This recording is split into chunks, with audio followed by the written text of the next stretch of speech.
Welcome back to understanding the case study method. We have just reviewed our framework and estimated the revenue costs and then profit to come up with the value of the store, considering our return on investment of 20%.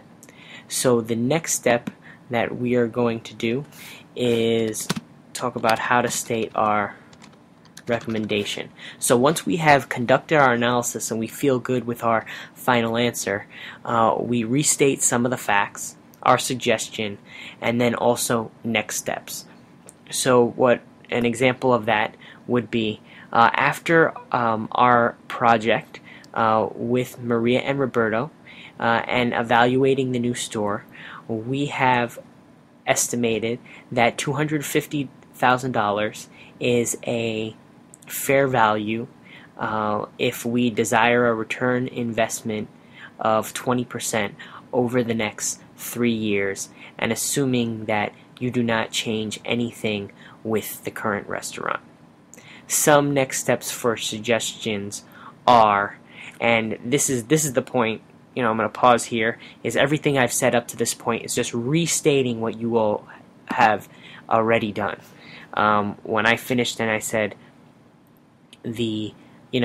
some next steps are, this is where you can give suggestions and be creative. So example, you may give suggestions for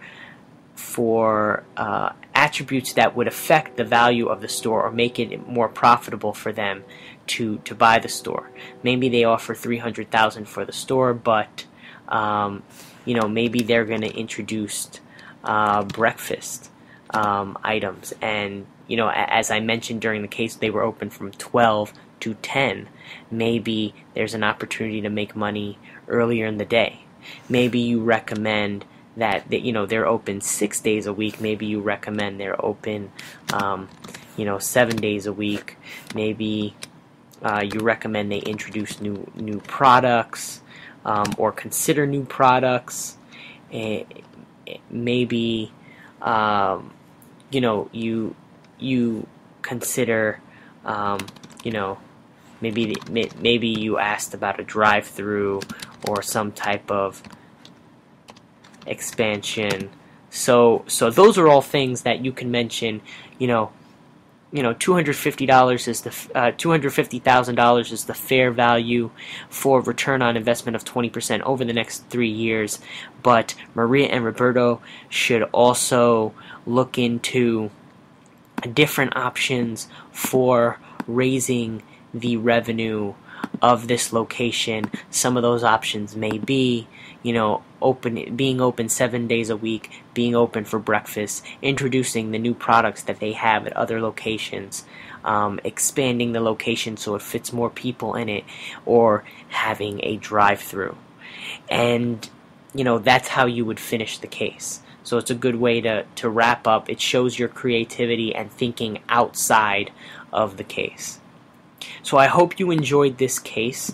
It definitely could get more complex if you have more products, or let's say the cost was going to change over subsequent years. But the point of this case was to give you a general understanding for the flow of a case and how to walk through the approach of restating the situation and objective, asking key questions, framing your step-by-step approach, conducting your analysis, and restating your recommendation. Next, what I will do down here is I recommend picking up a book by Mark Constantino. The book is called Case in Point. The method I recommend is reading the sections on the frameworks. I believe it's about the first 50 pages, and then after that there's cases in the back. Do not read the cases beforehand, and I would say ask friends to give you a practice case study interview. And I would recommend, I did about 20 until I felt comfortable enough to, jump back and forth between frameworks, and I also did things like make index cards to learn some of the different frameworks so I knew when to use them. So, I would say 20 cases, you'll be excellent by the end of 20 cases. That's what I would hope. I would also make sure that you, set a time limit for when you're doing these cases, so you don't spend forever getting stuck in a case. And then one important thing is, as a friend gives you a practice case, go back, spend time. Usually it's more time than the case. If it's a 30-minute case, a 30-minute limit for cases, go back, spend an hour, 1 hour reviewing the case and really understanding what would bring your response to the next level, and the key things that the interviewer provided that told the interviewee which way to go in the analysis.